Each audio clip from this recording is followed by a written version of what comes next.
know that most of what you've seen, read, or heard about Billy the Kid is untrue? My name is Gail Cooper. I'm a medical doctor and forensic psychiatrist. My specialty is murder case consultation for the defense. For 20 years, I've used my expertise to uncover the real Billy the Kid. Researching over 40,000 pages of archival documents and books, I've written the revisionist history. It's shocking, it's liberating, and I've written books demolishing the hoaxes, hijacking the history.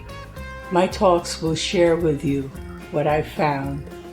Cover-ups, misinformation, and fakery, to use Old West lingo, will bite the dust.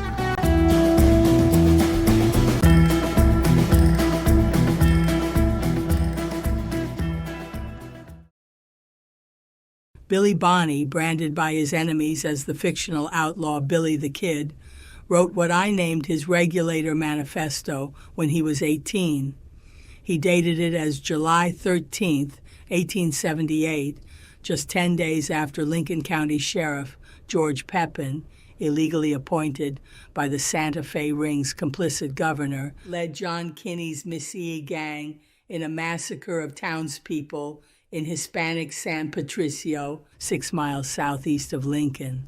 The massacre was terrorist retribution for their backing the anti-ring regulator movement, led by attorney Alexander McSween, and to which Billy belonged.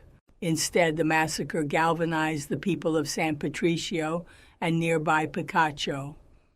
They joined the regulators in the Lincoln County war battle the next day. That day, July 14, 1878, Alexander McSween led about 60 men, mostly from those two towns, into Lincoln to oust its minions of ring boss Thomas Benton Catron. Lincoln's sub-boss was James Dolan of J.J. Dolan and Company, running a 2-story Lincoln store nicknamed The House, along with its ring founder, Lawrence G. Murphy. Billy wrote in camp as the location in his manifesto, giving its warlike intent. Billy was likely in San Patricio itself, where the McSween side men gathered and where Billy had many friends. Just 4 months and 25 days earlier, the ring had murdered Billy's beloved boss, British merchant rancher John Henry Tunstall, to snuff out his competition with Boss Catron's intended mercantile and ranching monopolies in Lincoln County. Billy sent his manifesto to Boss Catron's brother-in-law, Edgar Waltz, then running Catron's huge Carrizozo cattle ranch in Lincoln County. Don't miss Billy's dramatic and articulate wording, his biculturalism, and his political zeal. All characterize his recorded words to come.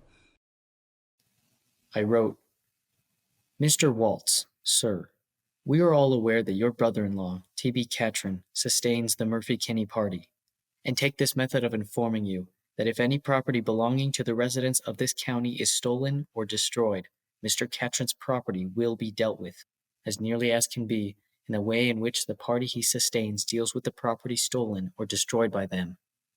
We returned Mr. Thornton the horses we took for the purpose of keeping the Murphy crowd from pursuing us, with the promise that these horses should not again be used for that purpose. Now we know that the Tunstall estate cattle are pledged to Kinney and party. As Billy knew, after Tunstall is murdered, the ring stole his horses and cattle. Billy also knew that the ring used outlaw John Kinney and his gang to rustle cattle to meet the ring's beef contracts to Lincoln County's Mescalero Indian Reservation and Fort Stanton. Kinney's rustling was so prodigious that he had his own slaughterhouse.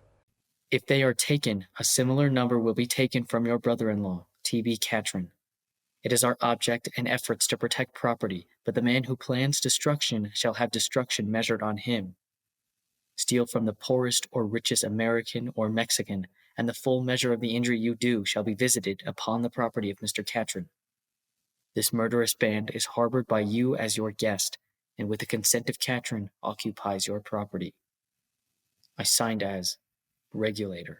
Because Billy did not use his name in the signing, the recipient, Edgar Waltz, who gave the manifesto to Fort Stanton's adjutant general, claimed it was written by Regulator Charlie Bowdre, a past Tunstall employee and local homestead farmer whom Waltz likely knew.